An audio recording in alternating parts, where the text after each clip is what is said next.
Aluva Companypady garage ഭാഗത്ത് ലഹരി mafia സംഘത്തിന്റെ അഴിഞ്ഞാട്ടം. കാറിൽ സഞ്ചരിച്ചിരുന്ന ഒരു കൂട്ടം യുവാക്കൾ ചേർന്ന് മറ്റു വാഹനങ്ങളിൽ ഇടിച്ച് പരിക്കേൽപ്പിക്കുകയായിരുന്നു. യാത്രക്കാർ വിവരം അറിയിച്ചതിനെ തുടർന്ന് പോലീസ് സ്ഥലത്തെത്തി.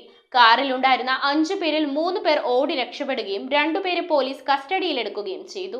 ആലുവ കമ്പനിപ്പടി ഗ്യാരേജ് ഭാഗത്താണ് ലഹരി മാഫിയ സംഘത്തിന്റെ അഴിഞ്ഞാട്ടം അരങ്ങേറിയത്. ഒരു കൂട്ടം യുവാക്കൾ ചേർന്ന് വളരെയേറെ ശബ്ദത്തോടു കൂടിയ പോളോ കാർ റോഡിലൂടെ ഓടിച്ച് മറ്റു വാഹനങ്ങളിൽ ഇടിച്ച് പരിക്കേൽപ്പിക്കുകയും തുടർന്ന് FIT കമ്പനിയുടെ സമീപത്ത് പാർക്ക് ചെയ്തിരുന്ന ടാങ്കർ ലോറിയിൽ ഇടിക്കുകയുമായിരുന്നു. ഇതിൽ സംഘം ഓടിച്ചിരുന്ന കാർ തകർന്നതിനെ തുടർന്ന് വാഹനത്തിൽ നിന്നിറങ്ങി യാത്രക്കാരുടെ മുന്നിൽ റോഡ് ഷോയും ഇറക്കി. യാത്രക്കാരുടെ വാഹനത്തിൽ പരിക്കേൽപ്പിച്ചതിനു പകരമായി സ്ത്രീകളടക്കം ലഹരി മാഫിയ സംഘത്തെ കൈകാര്യം ചെയ്തു. തുടർന്ന് പോലീസ് എത്തിയപ്പോൾ കാറിലുണ്ടായിരുന്ന 5 പേരിൽ 3 പേർ കടന്നുകളഞ്ഞു. 2 പേരെ പോലീസ് കസ്റ്റഡിയിലെടുത്തു. News bureau, Aluva.